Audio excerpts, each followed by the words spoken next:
Welcome to my Christina vlog, ang iyong Bodol Queen. Okay, yung mga nagtatanong sa akin kung ano ginagamit ko, bakit pumuti yung kilikili ko, lahat yan sasagutin ko dito. Dati talaga guys, hindi ako nagsusuot ng mga sleeveless kasi talagang maitim ang kilikili ko dati. Ngayon, sa mga gustong malaman kung anong ginagamit ko, bakit nakasleeve na lang ako lagi, ayan. Tapos pumuti na siya or nag-lighten na. Totally pumuti naman talaga eh, kasi bago lang. Mga 2 weeks naman ako ng rib job. Trinay ko lahat ng rib job sa katawan ko para pumuti yung kilikili ko. Pero isa lang talaga ang nagpaputi ng kilikili ko.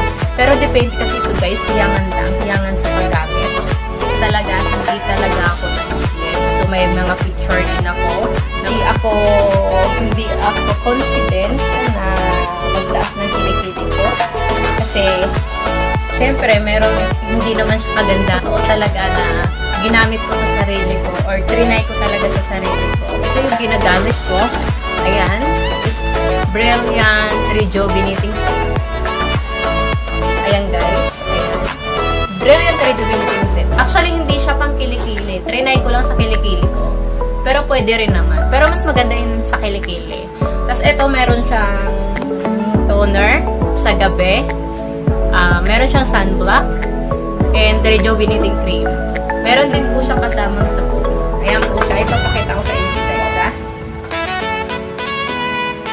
Rejuvenating toner. Na-apply ko rin po siya sa singit ko, sa kilikili ko. Ayan. Kung gusto nyo, meron talaga siya pang kilikili. Meron siyang sunblock cream. Sunblock cream. Then, meron din po siyang rejuvenating cream. Rejuvenating cream. Ayan. Tapos meron po siyang project soap. Ito napakaganda talaga kasi sobrang hiyang ako dito. Kahit wala akong project, kahit 1 month ako hindi gumamit ng toner na yan. Basta meron sabon, okay lang. Okay na. At gaano ba kaganda ang brand? Maganda ang brand yan kasi para sa akin, hindi po siya matama. Sakto lang po.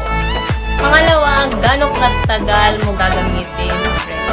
Ang Brilliant po, depende sa iyo kung anong bang kailan mo siya gagamitin. Kasi ako, pagkatapos ko gumamit ng 1 month, hininto ko ng 2 weeks, tapos bumalik ako ulit. Maganda i-maintain ang... Seriously, what the fuck are you doing?